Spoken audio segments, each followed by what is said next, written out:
This shit ain't nothing to me, man. This is Boxing Before Dark. Boxing. Boxing. Bang, bang, bang. Bang, bang, bang. Before. Boxing. Boxing Before Dark. This is Boxing Before Dark.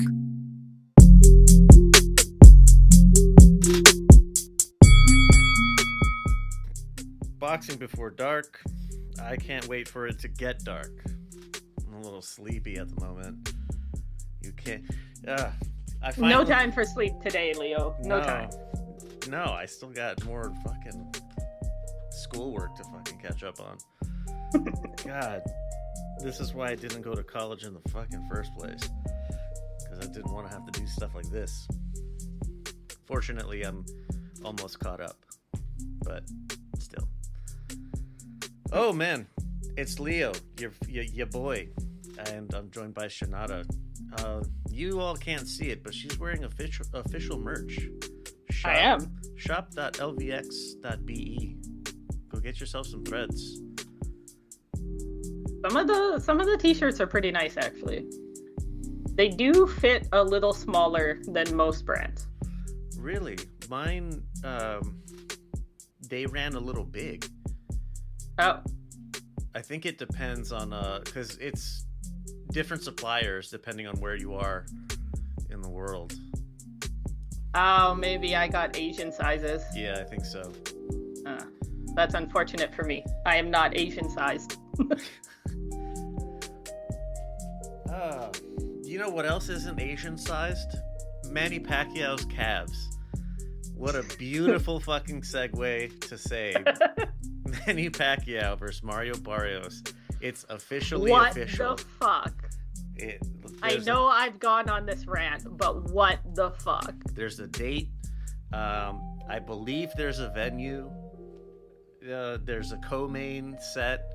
I think Fundora Tim Tszyu is going to be the co-main to that. Ugh. I don't know what more do you want? What the hell more do you want? Everyone holds you up as 8th division champion, my scruples notwithstanding. Well, he's out of money again. Oh, you think that's what it is? I think he's given away all his money again. Yeah. Oh shit, that's right. He does do that. He's been building entire neighborhoods and schools and hospitals, and he gives it away in a very nice way. But yeah. I think Manny's broke again. And he's also still in. He's running for political office. I think he's running for his re-election right now. Is he? Yeah, I believe so. And the election happens a few weeks before the fight, like 2 or 3 weeks. So there was a question in the Discord about if he's going to be able to have a full camp, because he's campaigning. But I expect he runs on name value, and that's pretty much it. According to Wikipedia, it's actually this week. Oh shit! If that, okay then, yeah, never mind. That's a non-factor. I think part of why they delayed it a little bit was because of the Senate election. Oh, they delayed the Pacquiao Barrios fight? Yeah. Oh, I see. Well, the signing. I see. Okay. Well, he may be really nice with building neighborhoods and stuff, but his politics aren't very nice. No. You either die the hero, or you live long enough to become the villain.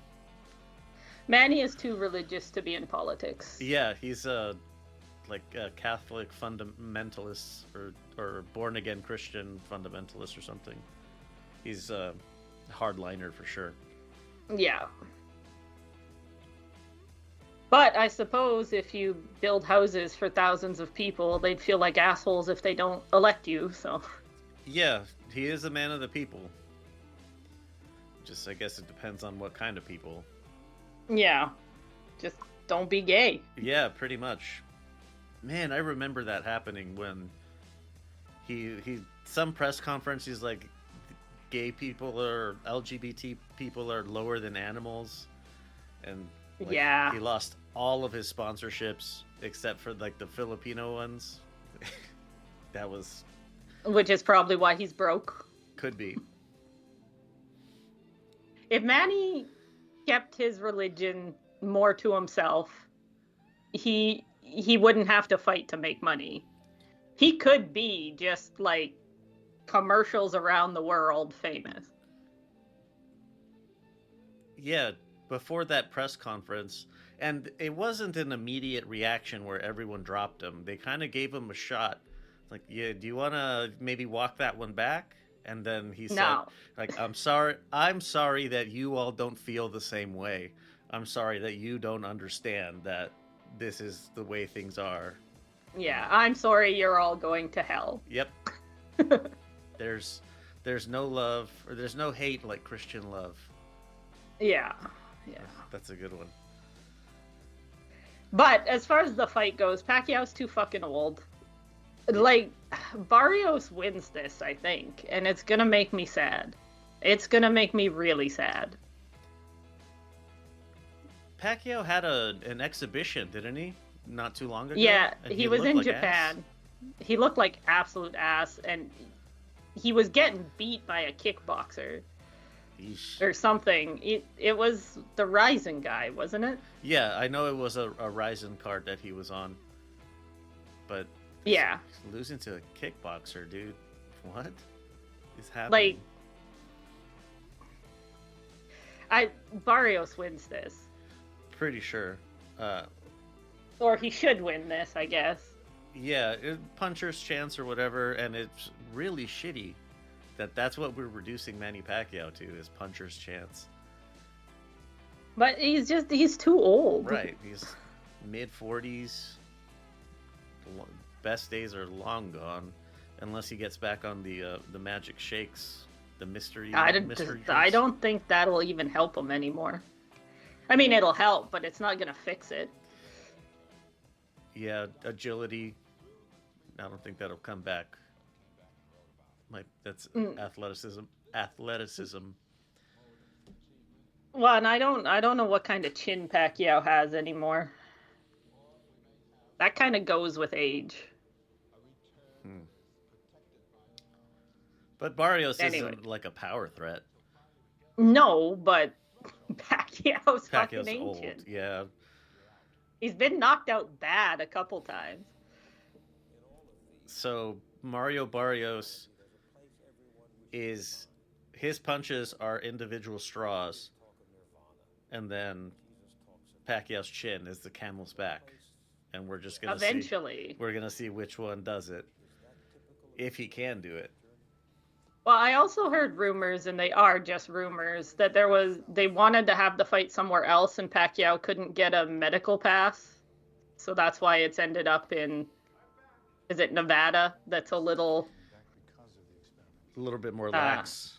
Yeah, that's why it's ended up in Vegas, partly. I mean, Vegas is a big boxing place and stuff too, but Pacquiao had to go around to get his medical license. The same way Mike Tyson had to shop around for his as well. If that's the stage that you're at, where you're having to look at different venues in different states to see who will sanction your fight, like dude, hang them up. Yeah, it's time to call it quits, homeboy. Again, I don't know if that one's actually true, but I heard rumors. At this age, I can see why I feel like there's some validity to that. But man, that fight is cursed. I don't see the point of letting Pacquiao have a shot. So say he wins it, he gets his ass kicked by anyone else that's a title holder, like absolutely destroyed. And if he loses, we're back where we started. Like there is no point to this fight. It doesn't accomplish anything. The only thing it does do is for a certain broader section of the fan base, like they'll just see Pacquiao on Barrios, his resume, and then just say, "Oh, well, he beat Pacquiao. Holy shit, he must be amazing." In fucking 2025, like. Yes. stupidest fight of the year by far. But actually, you know what else was fucking stupid? Conor Benn and his Always. his the ways that he decides to spend his money. I mean, who am I to count somebody else's cash? It fucking can't be me, but still, like the 500,000 pound or dollar, regardless. I think pound. The $500,000 penalty for Chris Eubank being 0.05 over. God, that still fucking gets me. 0.05. Like, people get away with more. Oh, they had, yeah. Yeah, that's rough. It's a fucking bad break, man, but... Go jack off.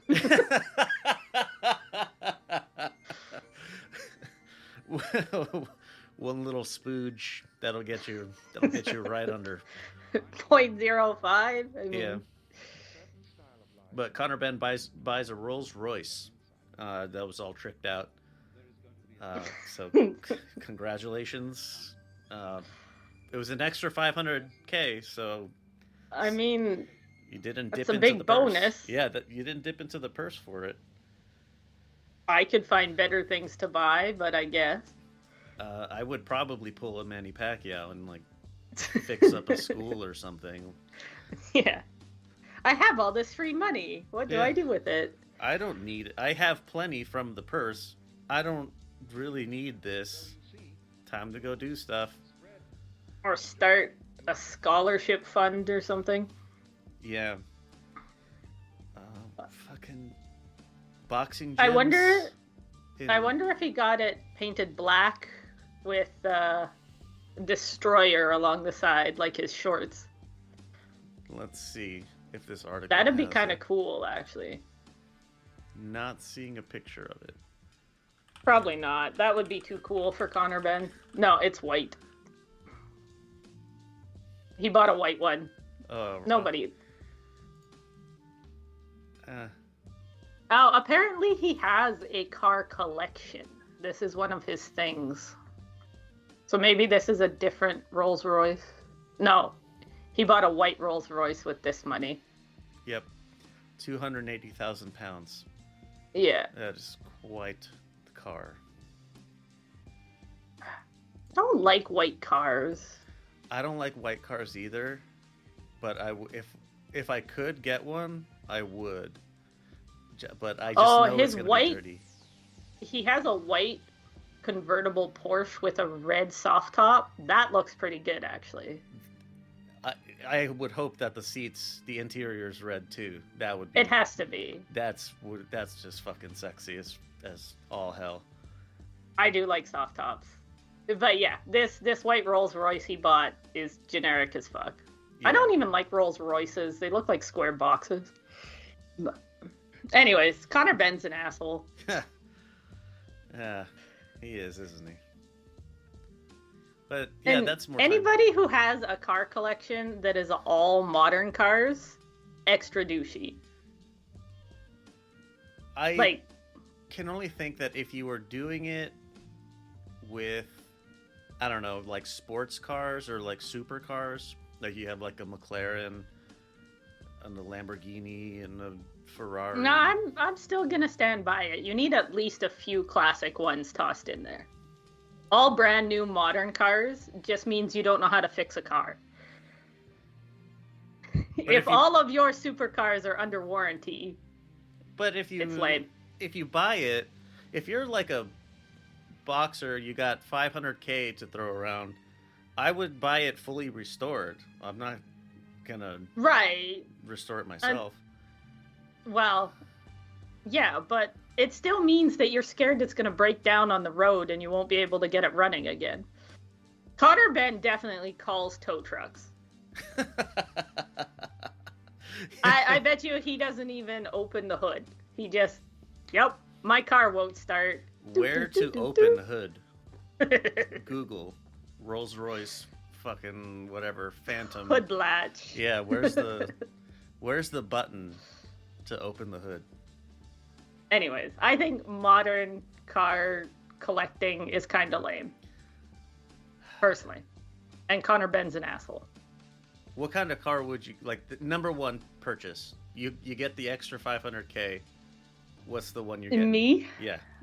But all mine are like ones I could realistically buy now. Like, I don't have super expensive taste in cars. There's a very specific older Mustang. I want it in forest green with a tan soft top, but I forget what year.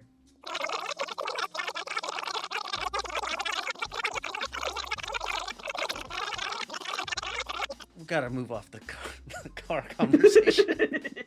Yeah, that's probably all getting cut. Nah, not all of it. What we'll cap it off with is, besides the Chevelle, I'm gonna cut the whole story. If you want to hear it, you already know where you gotta go. It's Patreon. But back to boxing. My dream, personal project that I would want to do myself is a VW bus. Nice. I would want to do the whole thing myself. Unlimited money, I would pay somebody to make me a hydraulic lowrider. It would have the ugliest fucking paint job. It would lift. It would drop. Would it bounce? Fuck yes, it would bounce. I would have the most like ghetto fucking lowrider you've ever seen with the gold spinning Dayton's. rims. An El Camino. Didn't know you Lowrider were a El fucking Camino. chola over there. I am. When it comes to cars, I most definitely am. All right. Moving into the what is it? Fatal Fury, City of the Wolves. I'm still not sure.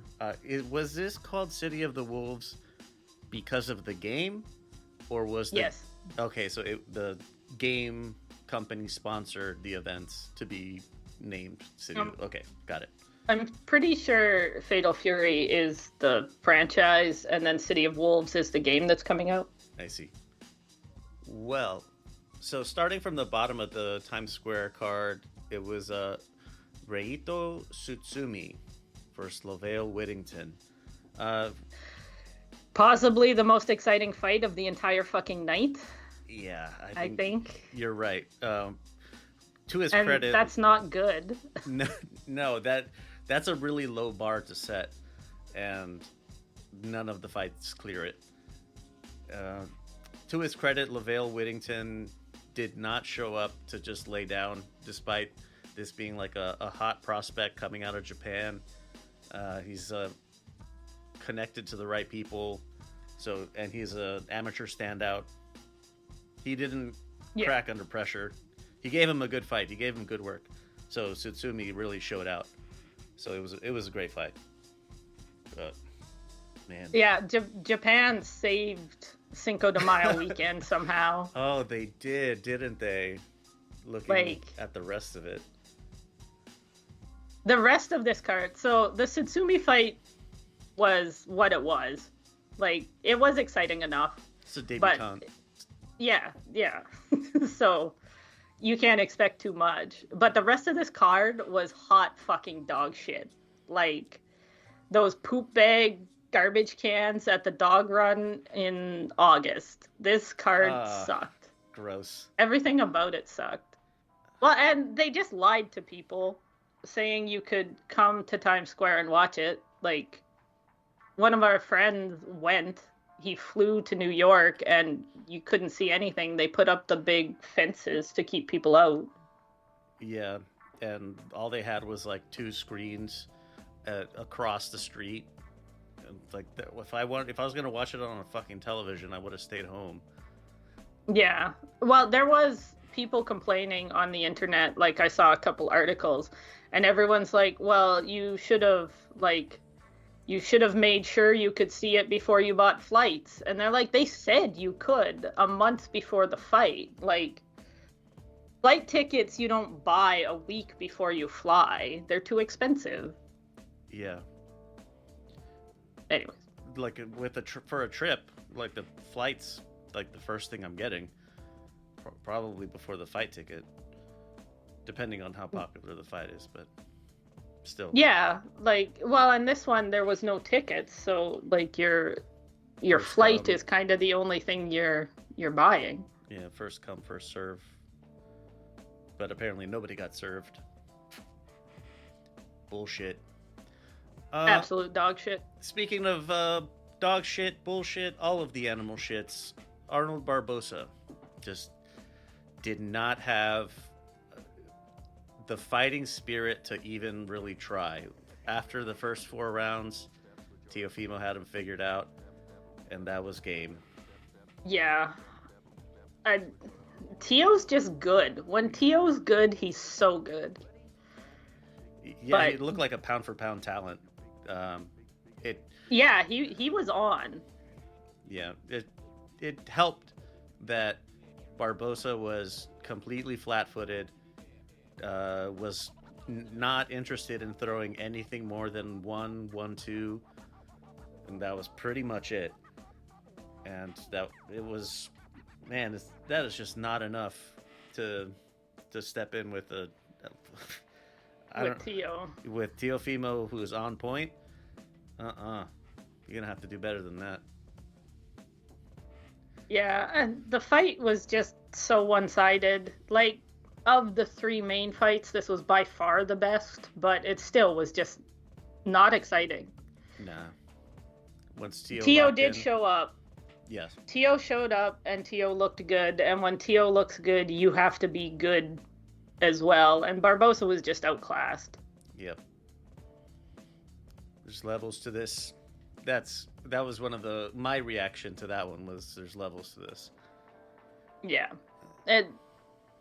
You can never count on Tio, but this was what I was expecting if Tio wasn't a crash out.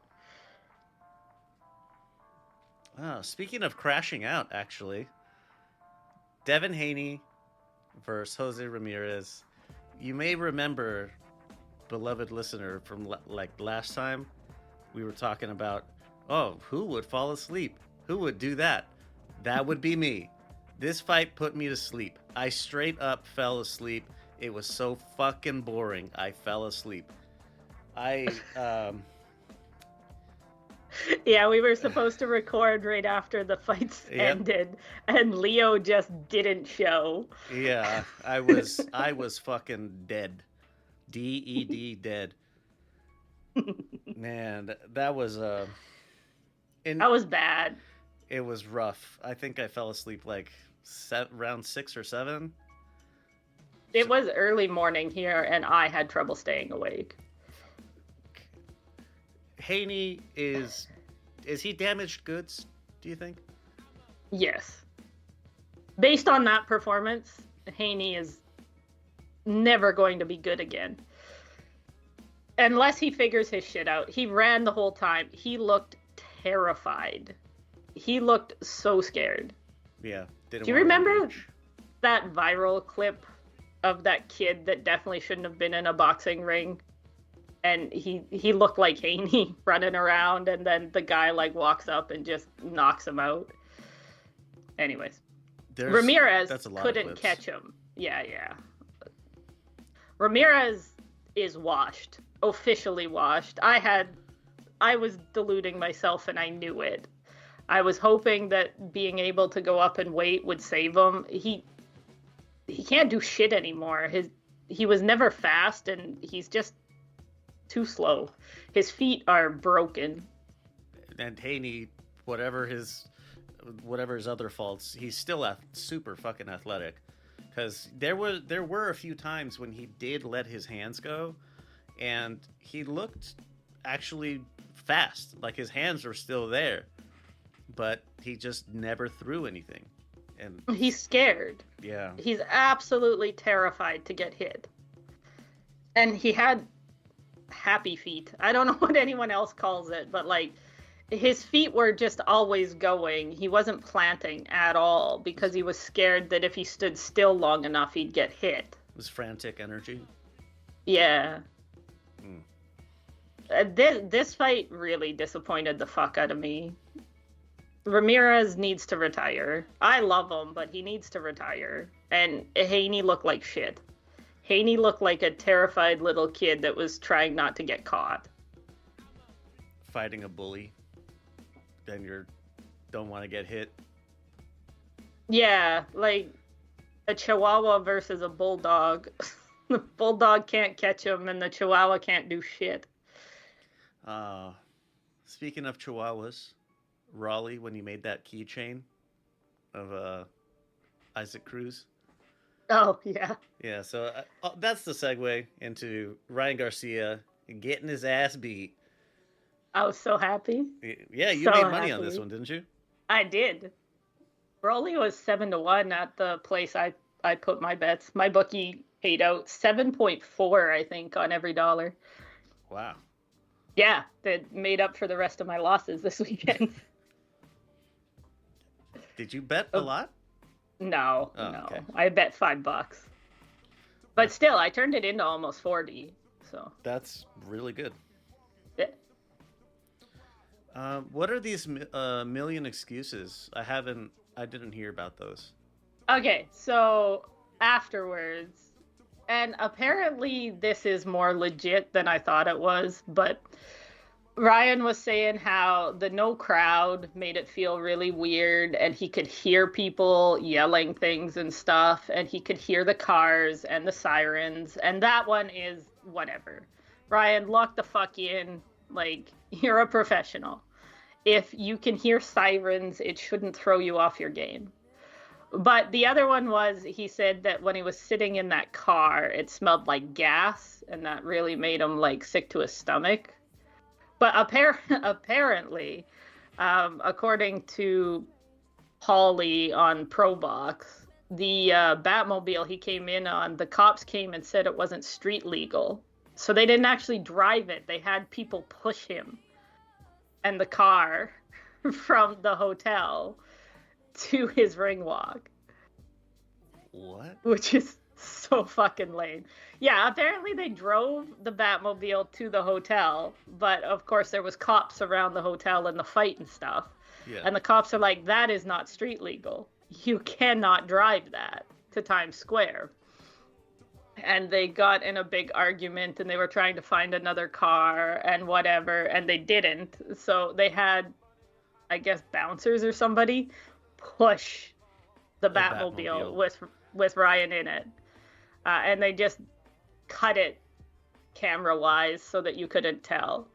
And Ryan said the whole interior smelled like gas, and it made him sick, and then there was no crowd, and he just couldn't get into it. And even his whole training camp, it just didn't go very well. And there's a bunch of videos of him crying in the car afterwards. What a bunch of fucking booty. That I did see. The clips of him crying in the car. Like, man, you've lost before. I'm not sure what this is. This isn't a new feeling for you. Well, and like, usually I'm on the boxer side, but I fucking hate Ryan Garcia, so fuck him. Yeah. The Batmobile being pushed reminds me of when he had the horse, rode in on a horse that was being led by someone. Yeah. Like Barney style. That's fucking embarrassing. Nobody has led a horse I've been on since I was 3. But Ryan Garcia always has a million excuses when things don't go well. And he lost before, but I think he really thought he should be able to beat Rolly. I don't think he ever thought he was going to beat Tank. Like, True. Really. But Rolly has... You would think. Well, yeah. But you know what? He figured out the magic to beating Ryan Garcia is keeping your right fucking hand up. Like... He spams one punch. He has one punch, yeah. Block the punch. I'm really happy for Rolly. I don't think he's that good a boxer, but He's not. he's entertaining. He is quite humorous. Somebody was saying he's like the new Adrian Broner. He's just a No, clown. he's much more likable, though. You think so? I think Adrian Broner is a piece of shit. He I was- like Rolly's backstory, though. Right? Because he has a lisp. He spent a lot of time fixing the way he talks, and he was bullied a lot. That's part of why he got into boxing. Broner So was a everybody- bit more abrasive. Broner just seems like an asshole. I mean, he loaded dice. That is a very asshole move. That is. I don't know. I like Rolly, but I always have a soft spot for I was getting bullied, so I started boxing. Rolly did look good, though. He looked really disciplined. He kept his cool. He was fucking yoked, too. He was super jacked. Yeah. That impressed me, because he was coming up from, 135 when he fought Tank, 140 for Cruz, and then this, he looked like skinny fat before, like he wasn't, Yeah. he looked a little soft, but he wasn't like flabby. I guess he just couldn't put on much muscle or he'd be overweight. Yeah, I guess so. Now that Rolly's been unleashed, the regular WBA welterweight champion. So who does Rolly fight next? That is a really good question. Because if he has the WBA, so he could get himself murked by Jaron Ennis. If he wanted to, he could push that issue. I mean, that's a payday. It would be. I think Rolly knows he's not He's amazing. Food. Yeah, he knows he's food. Well, we're not at super light anymore. He's a welterweight. What he should do is drop that belt and go back down to 140. I mean, he could lose at the higher weight class once for a big payday. Oh, for sure. And then go down to 140. Jin Sasaki? Isn't he a little bit of a name out in Japan? He is, yeah. He's got a fight coming up soon, too, I think. Yeah, I believe he does. Brian Norman. He fights on the Leo card, doesn't he? Or are they a different card? There's so many Japan cards coming up. It's crazy. No, Brian Norman versus Jin Sasaki. I'm not seeing Angelo Leo on this one. Oh, and it's in Ota City. I can go to that one. Yeah. Try to get an autograph from Brian Norman. I have never been able to get anywhere close to any of the boxers here. They don't really seem to do that. I've seen Jin Sasaki before. He beats Rolly. Yeah, he does. I think. But timing-wise, that would line up pretty well. Because he fights in June, right? Yeah. Yeah, that would line up well for later this year. It would be a good payday out in Japan for Rolly. Rolly would get paid to come to Japan. I bet you he would love just being in Tokyo. Yeah. You've made him a lot more likable to me now that I know what his backstory is. I like the kind of, it's not really a sob story, like it's not like, but it makes him more relatable. Also, so do you think Haney didn't look very good in his fight and Garcia lost? Do they still do Haney Garcia too? I believe they are. I think I saw something that both of them are still interested in doing it again. Do you think people are still interested in watching it after this? Maybe they get both of them take a tune-up, because Haney fucking needs it, like desperately needs it. He needs a sports psychologist, and he needs a relatively easy opponent that's marketable so that they can sell it to him so he can get his confidence back. Yeah. I don't know, man.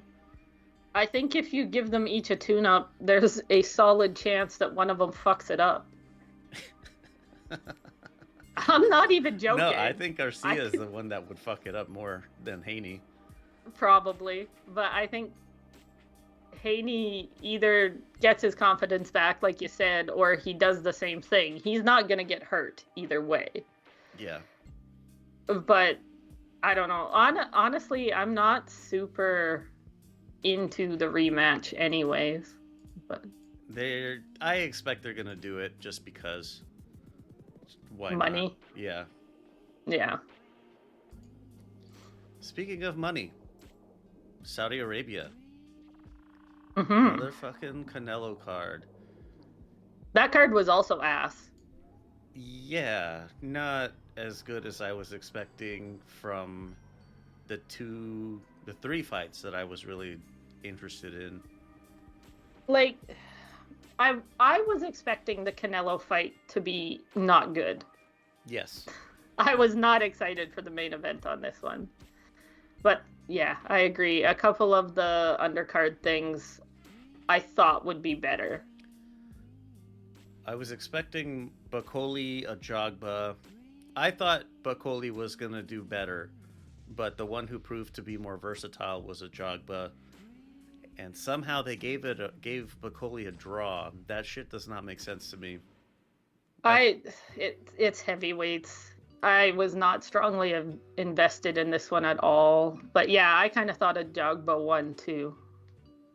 He did enough, which wasn't all that glamorous, but he did enough. Still. It's a pretty boring fight. I'm okay with a draw. Yeah, I was struggling to stay awake for that one too.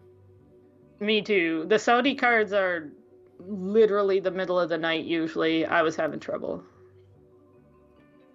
Badu Jack becomes the full WBC cruiserweight champ. He gets murdered by Zurdo or Opataya. It won't be pretty. Sorry, Badu. But I guess hopefully one last big payday, because Badu Jack's old as balls. Yeah. Like, what is he? He's 41. I know he's bigger and stuff, but he's a cruiserweight fighting at heavy. Or is this cruiser? Sorry. He's not a real cruiserweight, though. No, he came Badu up from Jack's 168. gone up. Yep. Yeah. So he's come up quite a ways. And the size disparity was pretty apparent. So this motherfucker's name is spelled Norair, and it's Noel. Yep. What the hell? Okay. Anyway, Noel Mikhailian he's like a full-fledged cruiserweight, and it showed. The difference was really clear. Still, congrats to Badu on getting it. Yeah, done. I think he did just enough. Like always. Badu Jack always just barely wins. But it wasn't very exciting, even though it was so close. I don't know. Nah, Maybe I'm just down on everything, but I was expecting Badu Jack to be a more fun fight. I'm not sure why, but You know what else I was expecting to be a fun fight? Jaime Munguia versus Bruno Saras. I expected better from Jaime Munguia. The time he has spent with Eddie Reynoso showed. He looked like Diet Canelo. boring. Yes. He looked boring. I was trying to be a little bit more, I don't know, forgiving with my word choice. I wish Munguia had stayed with Freddie Roach.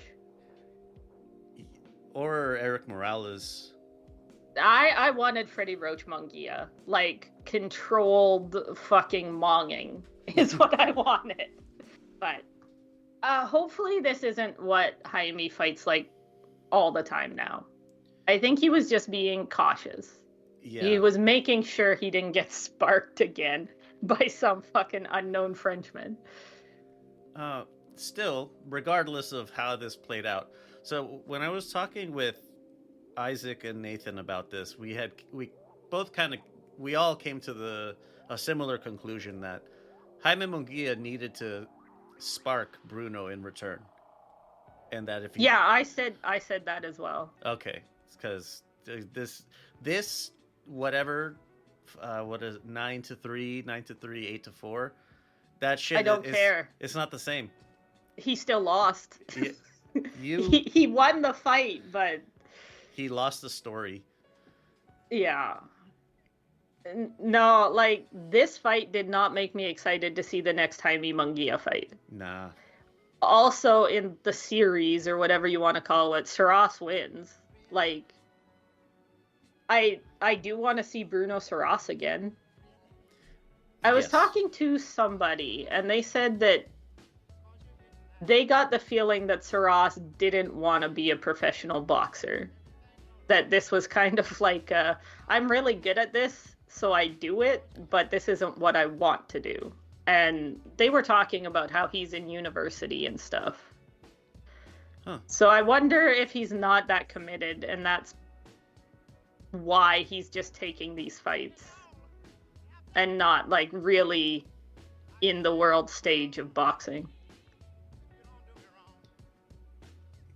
At this point, he could. Like, he has his meal ticket now. He should be in the conversation for, like, these world level events. He's shown he belongs. Right. Even if he did lose by a lot in this fight, he didn't look out of place. Or I didn't think he did. No, I don't think so either. The game plan from the Munguia corner was counterpunching. Wait for Bruno to open up offense and counterpunch. What the? That's not Jaime Munguia fighting, That's though. exactly what I was about to say. Is like, who in the fuck has ever accused Jaime Munguia of being a counterpuncher? Well, and who wants to see that? That is not what Jaime Munguia is all about. Like, no Jaime Munguia fan is happy about this fight. It shouldn't be anyway. It's just getting the win back, kind of, like, barely. I guess. On a technicality. I don't know. I'm disappointed. I'm not mad. I'm just disappointed. Yeah, but actually, I'd like to see Saras versus Mbili, because they both speak French. So the shit talk. Some French shit talk. That should be pretty spicy. Nice. Honestly, it's not as bad, but this Munguia fight feels similar to the Devin Haney fight to me. This looked like Munguia was scared if he threw too many punches, he was going to get knocked out. That's not how anybody else is spinning it, and this is my own fucking opinion, but Munguia was scared. Yeah. Or his trainer was. Maybe it's more accurate to say the camp was scared. The team kept telling him, like, hang back, don't overextend, don't overcommit. If you see an opening, take it, but don't do too much. Dude, who do you think you're training right now? Who are you coaching? Yeah, like, this is your friends coaching you before a first date. Don't be yourself. Don't talk about weird shit. Don't tell them you like boxing. Like, go out and be fucking normal for a day. Yeah, that's a good analogy. Like, don't let them see who you actually are. Go pretend you're somebody else. I have received that pep talk before. I get that pep talk every time I have a date. Do not be you. Keep you a secret for the time being. Don't be a fucking mongoloid. Well, that's what they were doing to Jaime. Yeah. Go out there and be normal and don't be a mong. Don't be a mongoloid.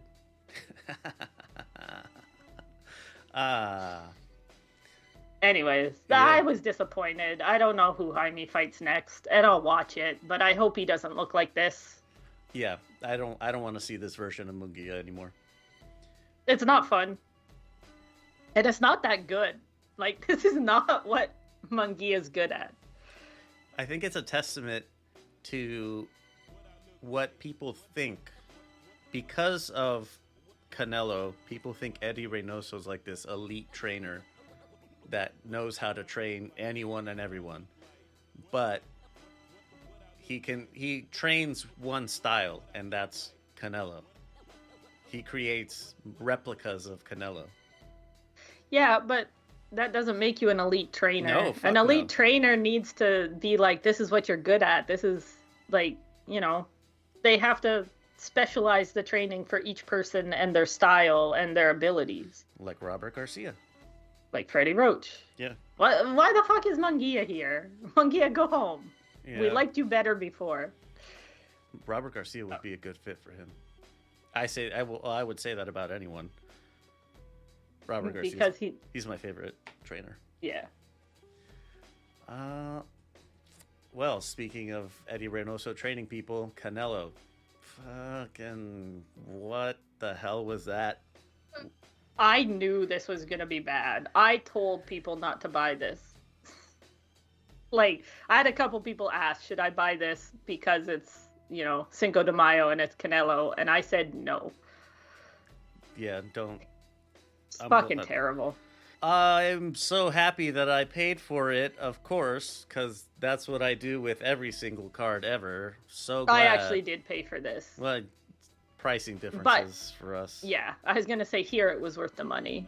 For me, it was like triple what you paid. Yeah. No, thank you. But, okay. This was a boring shit-ass fight. Across the board. But it's not William Skull's fault alone. Oh, Canelo also not. did shit. Like, Canelo didn't throw any punches. Canelo has terrible footwork. He is one of the slowest motherfuckers on his feet in elite boxing. Like, and he can't cut off the ring.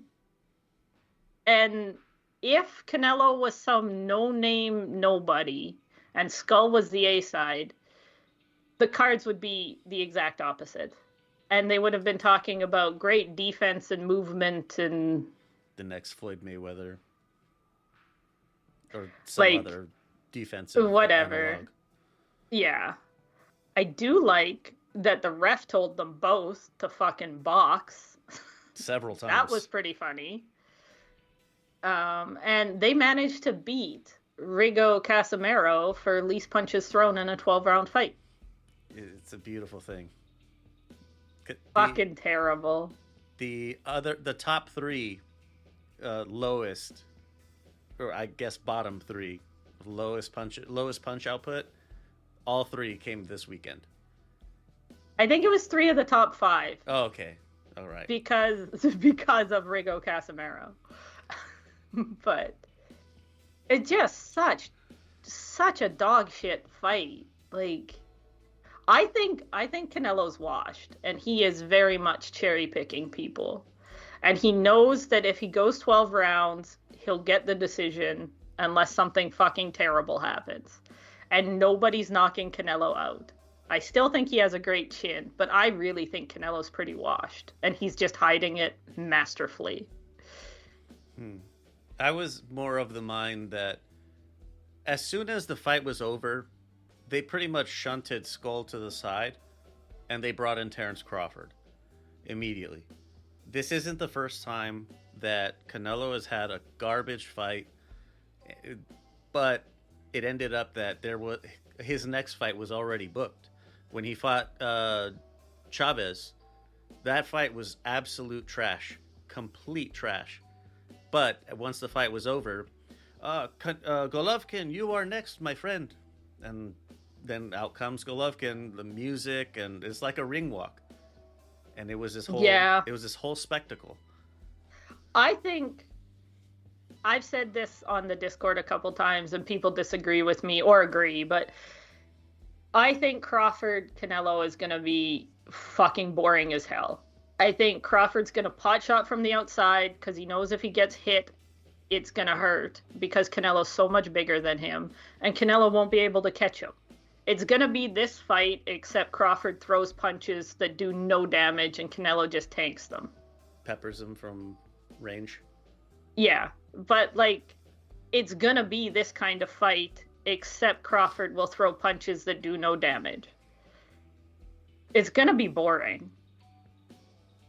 Canelo won't be able to catch Crawford. His feet are too slow. He's not good at cutting off the ring anymore. Crawford's great at movement. Canelo's not going to catch him, and Crawford's not going to hurt Canelo. I know Crawford hits hard for whatever weight class he's supposed to be in, but he's not 168. Right. He's had one fight at 154, which wasn't I don't know, demonstrative of his adaptation to the higher weight. When he fought Medrimov? Yeah, he can't hit that hard at this weight. He's not big enough to hurt these guys. Yeah. I think it's going to be a dog shit fight. I think that fight is going to be terrible. It's a circus fight where nobody can do any damage because Canelo won't connect and Crawford's not big enough. Speaking of dog shit, Saul Canelo Alvarez drops on Ring Magazine to pound for pound ranking. He's now number 8. Now, good. What stands out is that Turkey Allah Lala Sheikh guy, he bought Ring Magazine with the Saudi funds or whatever. So yeah, he's has Canelo on contract. This was his first fight under the Saudi contract. So he dropped him to number 8. Like, he dropped his own fighter essentially to number 8 on pound for pound. I thought that was special. I mean, Canelo didn't look good. He does not look like a pound for pound talent in that fight at all. If you made them the same size and put him in the ring with Inoue, Canelo gets fucked. Number 1 is Usyk, 2 is Inoue, 3 is Crawford, 4 is Bivol, 5 is Beterbiev, 6 is Bam, 7 is Junto, and then Canelo at 8. All those people beat Canelo if you magically make them the same size, for sure. Shrink Canelo down to super flyweight, get fucking murked by Bam. He would get murked by Bam so fast. If he shrunk down to bantam and fought Junto, I think that fight would be really boring because they're both waiting for the other to commit before they throw. Yeah. I still think Junto has better footwork, though. And he probably has longer reach. But that's enough of the Ring Magazine talk. Motherfucking Las Vegas.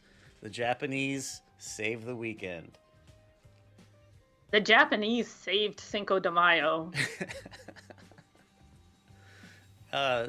It was in part with a Mexican guy. Yes, of course. And a black guy too. So thank you, everyone. We came together to salvage this. Makes the fucking dream work. Let me pull up the card. The top rank card was fun. It was. I really enjoyed the top rank card. I went to the bar in Tokyo. It was fucking packed. So they opened early at 9 a.m., which means I did miss that very first televised fight here. We didn't get the really early ones. So what was his name, Leo, the Japanese kid? Haruta? Mikito Nakano. Ah, there we go. I'm just accidentally being racist. Anyways, I missed him entirely walking from the train to the bar. But I got there right at 9 a.m.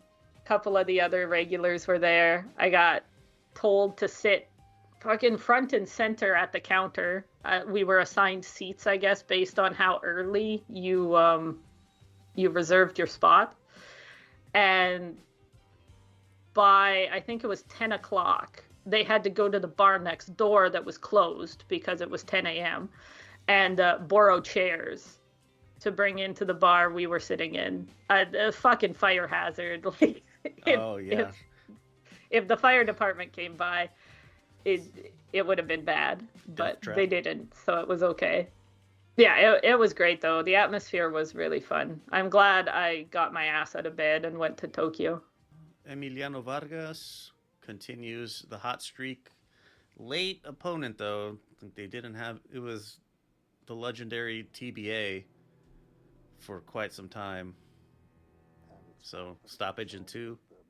But that's what you're supposed to do. He looked good. Yeah. One, to carry on a joke from B-Sides is to say, you see, Dalton Smith, this is how you're supposed to do it. This is how it's supposed to be done. You see? You see. I think ours is Cambosis. Yeah. Same, Cambosos. You see how this is what you're supposed to do to Richardson Hitchens. For the love of everything, anything and everything that you find sacred. I put that on fucking Josh's life. Oh, poor Josh. I like Josh. I will be sad. Who else? Rohan Polanco did against Fabian Maidana. Like it left a bit to be desired. I don't know. I expected better of Rohan, but what are you gonna do? I guess. I thought he looked good. I was expecting him to bomb out Maidana, just because Maidana's like on the downslope. I guess Maidana's tough though. Sure. I don't know. I thought it was a fun fight. Lots of punches thrown. Nobody fell asleep. It was good. Yeah, no sleeping on this one. Rafael Espinoza just mauls Edward Vasquez. Like, holy shit. Talk like, hey, Munguia, do you see how you're supposed to mong out? Do you see Yeah. what monging out looks like? This is monging out. This is Remember how you're your supposed to do it. roots. Yeah. Fucking remember who you are, Simba. I love Rafael I do Espinoza. His proportions make no sense. And just like Fedora, he doesn't use them properly. But man, those like up close uppercuts that Espinoza throws. Brutal. Fucking great. I love everything about it. He throws both lead hand and rear hand, but he just throws uppercuts. Well, he's so fucking tall. Like, and they seem to catch people off guard so much. I guess defending uppercuts seems like it's hard. People don't see them coming or something. Yeah, if you're shelled up, you don't see them, and they split the guard. So Yeah. you got to do the George Foreman cross block. You got to turn one of your hands. Down. Yeah. Under your chin. Yep, so that you can block it on its way. But up. then that opens you up for hooks. Absolutely. Hooks for days. That's the trade-off. Well, and Espinosa throws hooks fairly well too. Yeah, he just spams power punches because he's a goddamn Mexican. That's what they do. That's what we do. That's why we love them. God, just throw all of the punches that are not jabs. That's all we need. Not all these fights, but these fights were all pretty one-sided. But still, after the dog shit cards earlier this week, I loved every second of this. Yeah, this Top Rank, as much as I like to clown on them from time to time, they saved it. Top rank cards are usually really one-sided. Yeah. So they can be boring that way. But at least everybody was there to win in Vegas. His contemporaries, Espinosa's, Nick Ball with the WBA, Angelo Leo with the IBF, and Stephen Fulton with the WBC. Word on the street is that Stephen Fulton is moving up to fight Oshaki Foster.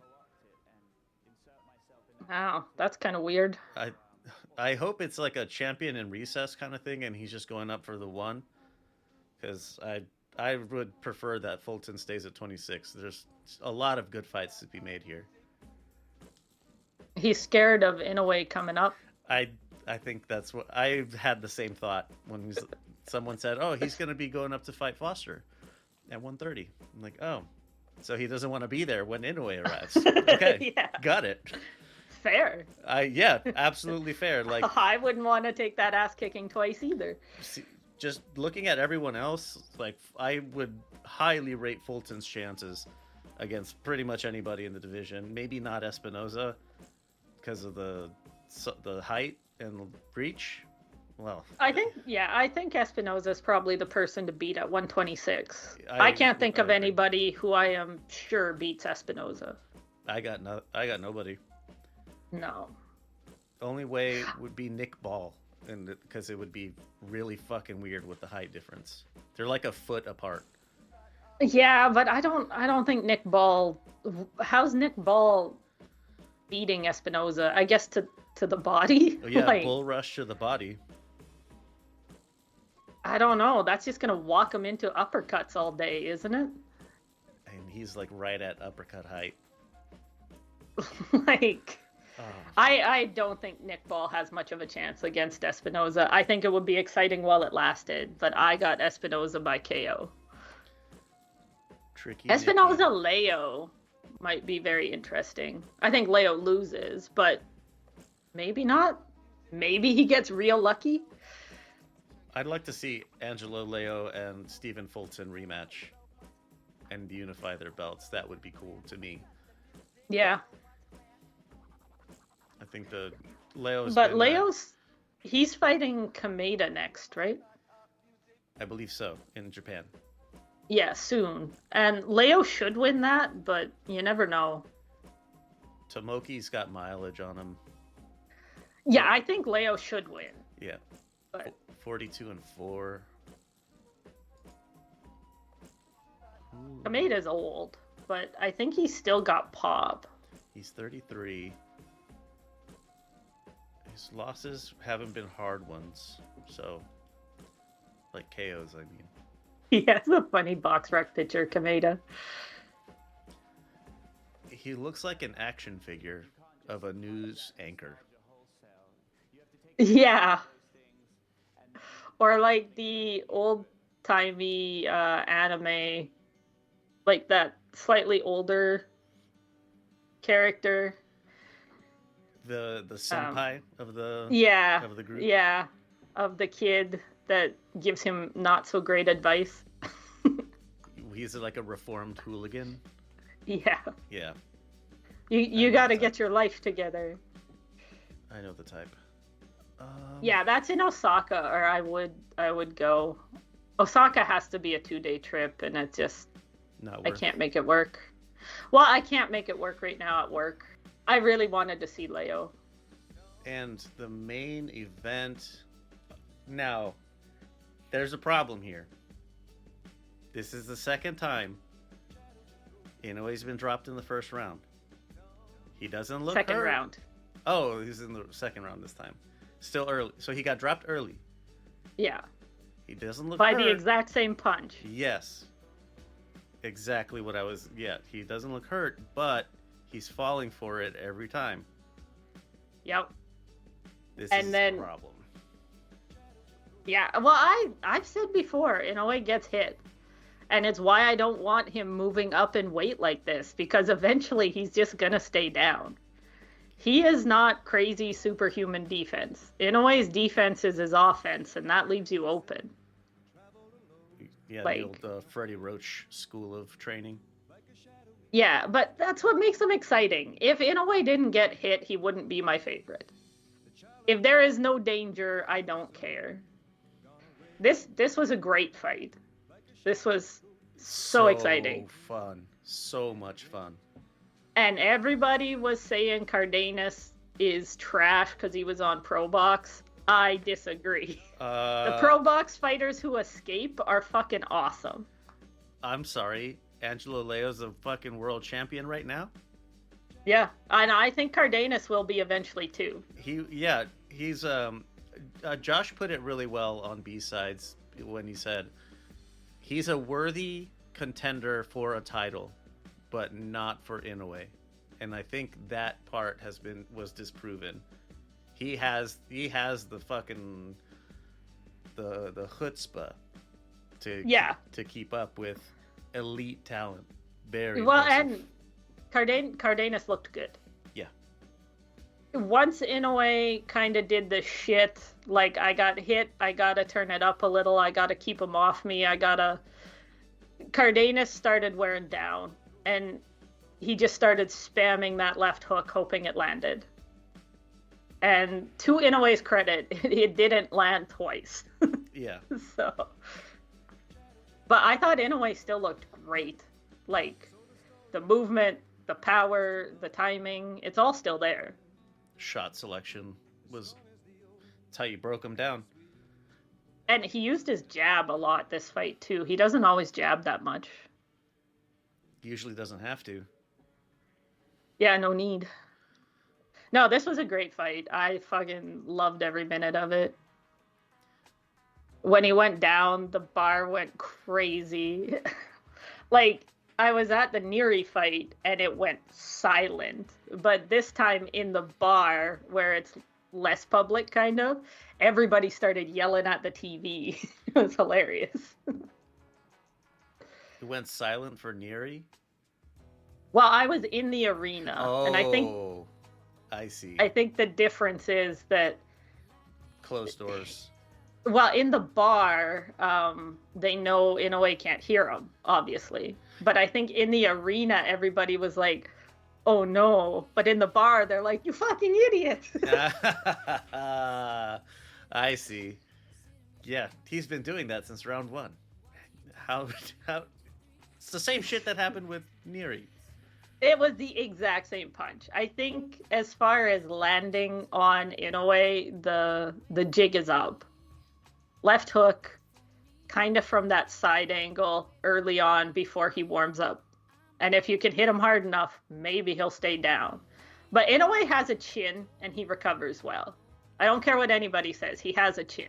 Yeah, absolutely. Like I said, both Neary is known for having pretty heavy hands, and Cardenas caught him pretty flush, and Inoue was not hurt. He was like surprised, but he wasn't hurt by any stretch. And I do like how well he composes himself before he gets up. Inoue's not doing that weird jump up at 4 seconds and, possibly look wobbly and maybe get called, like, Waved get off. Stopped. Yeah. He takes his full 8 seconds. He stands up carefully. This was at the end of the round, so he got a whole minute afterwards. So I saw, it's probably Pro Box guys again, discussing it. So Inoue fights MJ next. Yes. MJ has the same trainer as Cardenas. Is it Joel Diaz? I forget. I'm not good at names. You know that. Yeah. But yeah, whatever team it is, it's the same. It's the whole same team. And like these guys definitely had a good strategy against Inoue, and now they've got to fight him once. I mean, obviously MJ hasn't, but the coach and everybody has, and they've seen it in person. I don't know. I still think Inoue wins, but that could be a bit of a problem. MJ losing to Marlon Tapales, something that I've tried to impress upon people is that was an exception.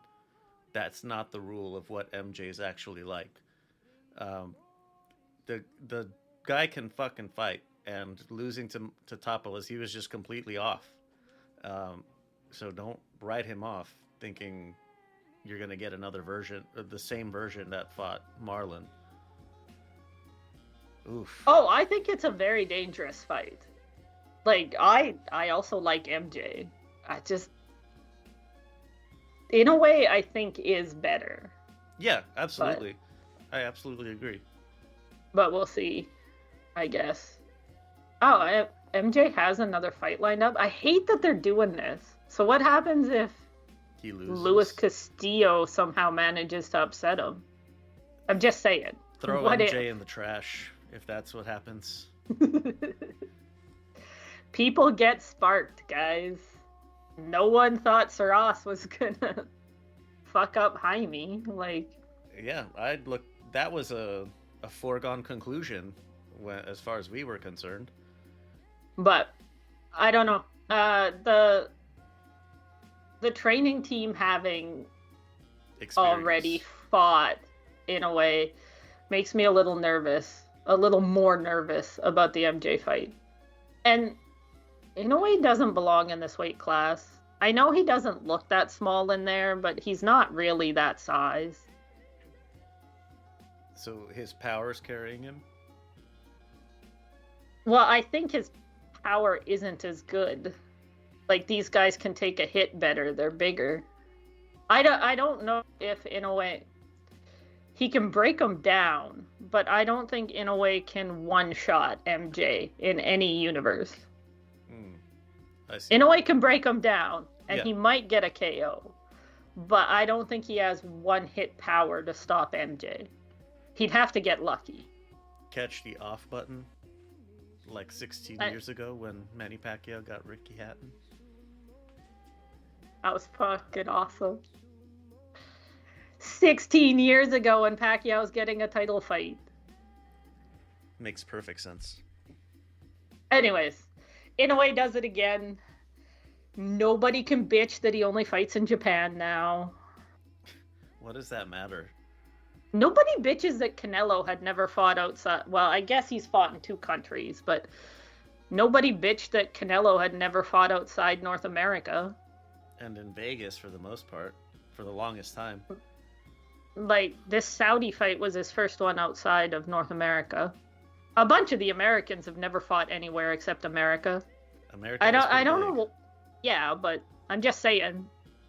Also, I don't think the ticket sales were very good for Inoue in comparison to what he does in Japan. I would not expect that they would be.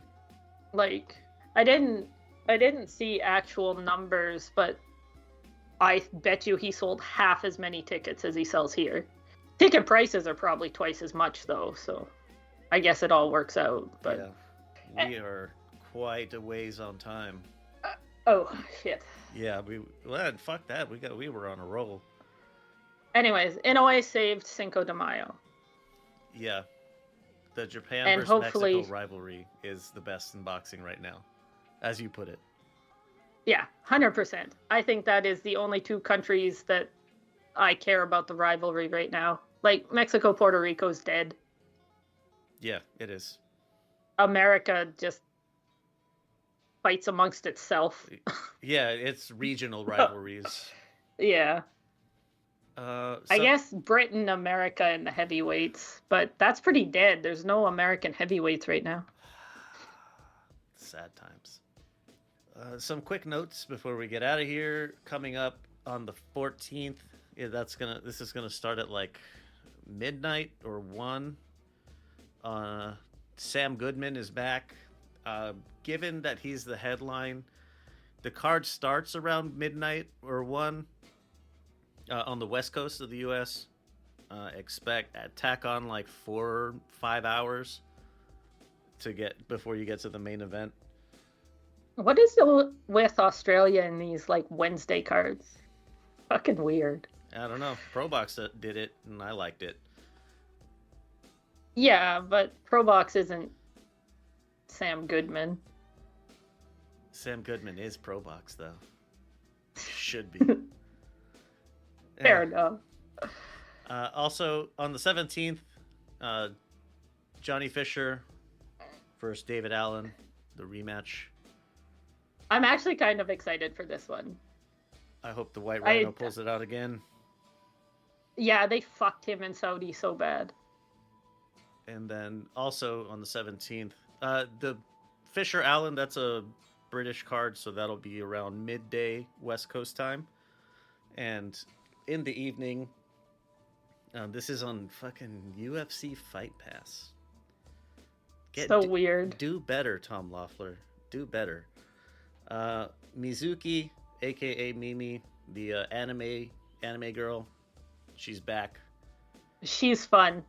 If you don't know who she is, you should tune in. She's a lot of fun. She is the only woman that won an award at the Japanese Boxing Commission awards night Nice. this year. Yeah. And She showed up in a black dress and her pink hair. that's pretty sweet. That's pretty sweet. If Mimi is not enough to bring you out, Sergey Bohachuk is also going to be competing. So he is an exciting fighter to watch. And if you stick around for Mizuki, then you should have a good time. Yeah. All right, let me... You've been listening to Boxing Before Dark, a Lux Media production. If you are just dying to tell us how fucking casual you think we are, you can be a duck. You can text our anonymous line, 833-589-7637. If you want to stand on your business, call, leave a voice message, or send a voice note in WhatsApp. And if you're entertaining enough, you might make the final cut of the show. 833-LUX-PODS. If you prefer to hit us up on social media, the account name is LVXMediaNet, all one word. It's the same on YouTube, Instagram, Blue Sky, and all the rest of that shit. If you can't find us, chances are we're not on it. If you want to get yourself hooked up with the ad-free versions of the episodes and help us out a little bit in the process, look us up on Patreon, LVXMediaNet. It's over there just like everywhere else. Even if you don't sign up on Patreon, you can still help us out by checking out our ad sponsors.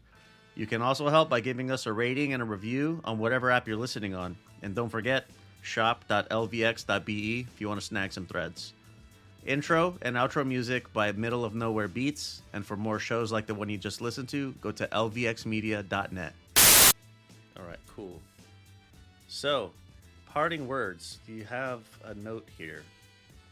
Yeah. So the Leafs are playing the Florida Panthers, who are now the home of rat-faced Brad Marchand, who I fucking hate. Leafs are up in the series 2-0, although I just checked the score and they're now tied in the third. But fuck Brad Marchand, go Buds. Go Buds? Is that the Maple Leafs? Well, they're the Leafs, so they're the Buds. Yeah. Yeah. I got you. I don't know a whole lot about hockey, but I don't know. I just so happened to have, I was doing this for classwork. I had these so that I had something to read, to do a voice track. So I'm going to read Advice from a Glacier. Carve your own path. Go slow. Channel your strengths. Smooth the way for others. Keep moving forward. Avoid meltdowns and be cool. Nice. Advice from a Solid Glacier. advice. Yep. It's with the hockey theme. Yeah, that's why I picked it. All right, well, with that, Boxing Before Dark, the sun is setting. Cue the cowboy music. See y'all next week.